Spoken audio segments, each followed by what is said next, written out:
Alrighty, welcome back everyone. We just talked about some of the different games we haven't had a chance to get to throughout this week, but also a couple of games that already happened. Kennesaw State gets that historic win over Liberty, and then we had a Pitt just stave off keep alive that undefeated season that Syracuse was very much trying to knock off. Well, they didn't even get close. That defense for Pitt just absolutely dominated the day, and they continue on their way. But getting into my best bets for this upcoming weekend, there were quite a few that I liked on the board this week, but there were some that I felt very, very convicted about, and some of them that I'm a little bit nervous about, I'll be honest, but I just had a feeling in my gut, and I'm going to roll with it for this one. We are still above 500, 29, 23, and 2 on the season, 4 and 4 last week. So when an even 500, hopefully we can get on the right side of things this upcoming weekend. But Indiana, Washington. I like the under in this game. I think this is going to be one of those games. It's very, very interesting. You had Washington had been a really good defensive team,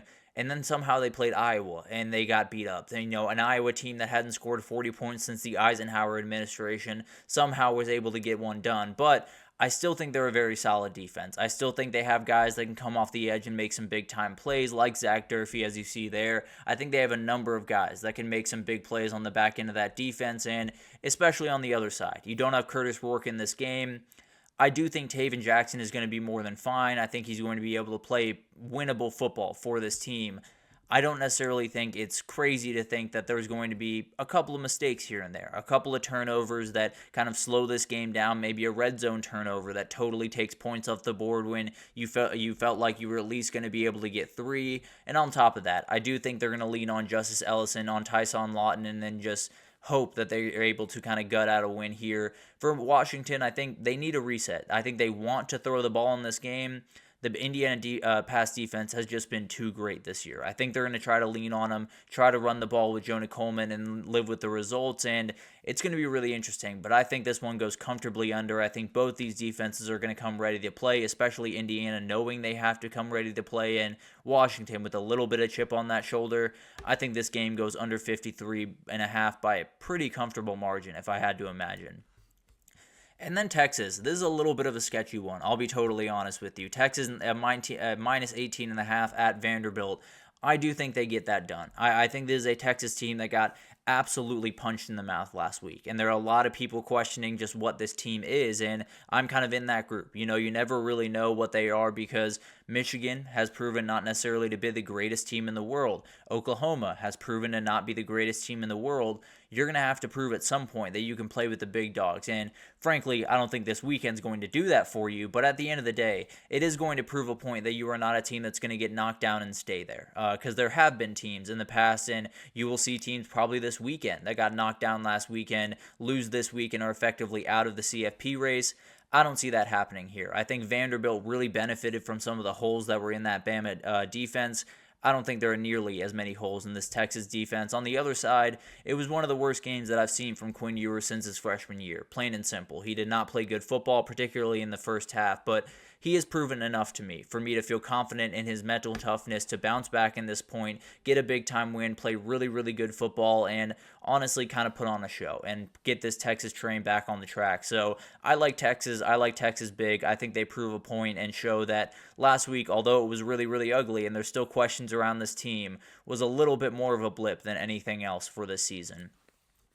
Another one that is the slightest bit sketchy because about everyone in the entire college football world has put Wisconsin on upset alert this upcoming weekend, as did I earlier this week, and I stand by it. It is a very, very interesting game. It's one of those where you're looking forward possibly to that Ohio State game. The thing about it is, I think we're talking a lot of great things about Wisconsin, and I do think they found something offensively. The thing is, they found it against Purdue, Rutgers, and Northwestern. You were no longer playing Purdue, Rutgers, and Northwestern. You are now playing Penn State, and frankly, if Wisconsin can't get Tawi Walker going in this game, I think it's going to be one of the longest days offensively they've had in a long time. I think it's one of those things that is just a prerequisite. If they're going to be able to play really good offense, Tawi Walker needs to be running the football. You got a top 10 run defense on the other side. I don't think he's going to be able to get things going, and then if you're putting the game in Braden Locke's hands, mistakes are going to come. That's just the reality of facing a defense this good with a quarterback that's not quite as experienced as you would like. And then on the other side, I think the big thing here is I think Wisconsin can be attacked through the air. They are top 10 in the country in pass defense, but they gave up 300 yards to Miller Moss. I think they can absolutely give up Drew Aller. I don't want to say 300 yards, but I think Drew Aller can get plenty. I think he can definitely get his, and I think Penn State wins by at least a touchdown. I think it could be 14, it could be 21, and you head into that Ohio State game feeling very, very confident about where you are. And then for Illinois-Oregon, I do think we're going to see some points in this one. I have the over 54.5 in this one, and this is a game where I feel like it's kind of being overlooked, and everyone's just picking Oregon to win, and I'm picking Oregon to win. I'm not necessarily saying I'm not, but this Illinois team is more than capable of making this one just a little bit interesting. I think both defenses are capable. The Oregon defense obviously has shown that they are very capable. Doesn't change that they've been able to get beat downfield just a couple of times this year, and I think Illinois has the dudes to do it. I think a lot of people look at Pat Bryant and Zachariah Franklin and say, well, they're Illinois. They're not necessarily the elite players that you need. I think Pat Bryant could play on Oregon. He's a very, very good player, an NFL receiver, and one of those guys that I think he's going to go up and get a couple of these big-time plays throughout this game. And then on the other side, Oregon at this point offensively, I think they could score 30, 35 points a game just the rest of the way. They're an absolute monster to deal with, and if they can get that deep ball going the way they have the last couple of weeks, it's going to be a nightmare to deal with. So I do think this game has quite a few points. I don't think Illinois is going to be able to win this one, but I think they're going to be able to make enough plays through the air to Pat Bryant, to Zachariah Franklin, and just at least keep this one respectable. I think Oregon wins pretty comfortably, but at the end of the day, I do think there's quite a few points here, and we hit that over 54 and a half for sure. Then we got another game that I went in the upset alert. In fact, I kind of went to the upset alert quite a bit in this segment, which makes me feel a little bit nervous. But at the end of the day, Tulane minus 8.5 at North Texas is a very, very interesting one because North Texas can score. They can do just about everything they wanted to do, especially in the pass game. They are, I think, top 5 in the country in the pass game this year, maybe even number 2. The thing is, North Texas can't stop Molasses and Winter right now. They can't do anything defensively. They are going to be able to be run all over in this game. And I think the biggest thing is Tulane has a rushing offense that is going up against the 100th ranked rush defense in the country. They are absolutely elite at that running back position. It could just be Tulane just slows this game down a little bit, absolutely grinds it out, ends up winning by 14 points. It's not the prettiest thing in the world, but they ended up just running the ball. They took care of business, handled everything that they needed to handle, and continue moving on. And I think North Texas, even one pick in this game, could totally bury you. So I am going to go Tulane in this one. I feel pretty confident that they're going to be able to cover that 8, although that's one of those sketchy numbers out there. I am going to go with Tulane to be able to handle it. They are forcing quite a few turnovers, almost 2.2 per game. So I think they're going to be able to get one, and this thing just changes on a dime, if I'm being honest.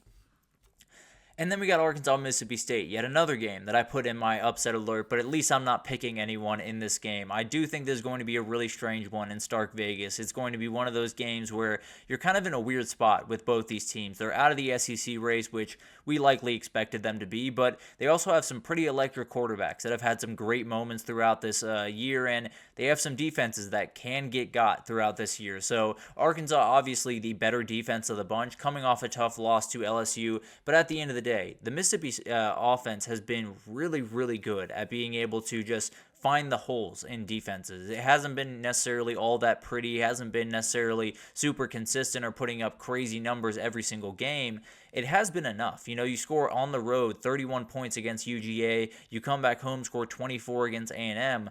That's going to be plenty in this game, and it's going to be able to put you in a position to possibly win it. And frankly, you're not facing Georgia. You're not facing A&M. You're facing a defense that is much more attackable than those two defenses. So I wouldn't necessarily be overly worried. I think it's one of those games where Taylor Green puts on quite a show against a Mississippi State defense that frankly can't stop much of anything right now. So I think it's going to be a really, really fun one to watch. And I think it's just one of those games where neither of these defenses are going to be able to handle the dual threat nature of these two quarterbacks.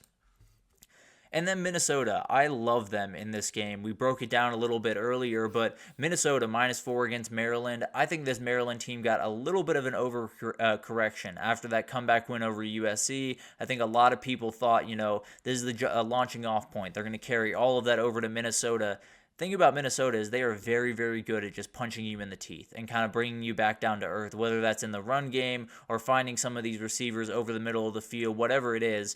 They're very, very good at you come into their stadium, you're immediately playing their football. That's just the way that things go. And I think for this Maryland, the defensive approach, you can do just about anything you want to. It plays perfectly into what Minnesota does defensively. If you want to throw the ball, cool. Minnesota has a top 5 pass defense in the entire country. For Minnesota on offense, Max Brosmer, he's more than capable of pushing the ball downfield. Maryland can't stop anything through the air. So it's one of those games where I think that just the line is just wrong. I think Minnesota is going to be able to win this one. I think they win it rather comfortably, and I think Maryland's one of those teams that got a huge win last weekend. That's probably where the magic comes to an end. And then this is the one that I'm probably the most worried about. I'll be honest. Cincinnati, I do have +5 against Colorado. This one just feels wrong. Betting against Colorado right now in general just feels wrong because of how well that they are playing. The thing that I'm banking on in this game is Cincinnati just making it look really ugly. Making this one be an absolute just muck fest. It goes back and forth. It's not pretty at all. But at the end of the day, they're able to get it done. And I think one of the biggest ones here is they're able to dial up blitzes very, very well. They have 3 linebackers on their roster that have at least over 1 sack on this year. And then they have Jared Bartlett leading the way with 4 sacks on the year. They're going to be able to create havoc up front, and not just from that 4 defensive linemen. From those linebackers coming off the edge, coming up the middle, it's going to be really hard for Shedeur Sanders to really get a good rhythm in this game. I think this one could just get a little bit ugly. And then this defense has been solid at getting takeaways, but when you have Deontay Corleone up front, you got no run game to worry about. He's going to be able to eat them for dinner on the offensive line, and I think he's going to be able to stop that run pretty effectively, which means they can sit back in coverage and just tackle. That's really all you have to do in this game. Play a little bit of bend, don't break against that Colorado offense, and then in the red zone, just be able to make those couple of stops. So I like Cincinnati in this game. I don't necessarily love them to win the game. I think it's going to be really close, though, and I think Cincinnati has plenty in the tank to make this one at least a little bit interesting and a little bit gross for Colorado. If Colorado is able to win, a 20-17 game or something really ugly like that, a ton of respect from me, no doubt about that, because it's one of those games where you get down into the mud. Could be where Colorado kind of struggles, but they've proven quite a bit this upcoming season, and they're going to have to prove, or this season in general, they proved quite a bit, and they're going to have to prove quite a bit this upcoming weekend. But we'll break it all down after on Monday, of course. But let's take our last break here. And when we come back, we just got a couple of headline updates, a couple of injury updates that I want to get on y'all's radar. And one of the bigger ones is Grayson McCall retiring from football. We'll break it down and how incredible his career was right after this, so stick with us.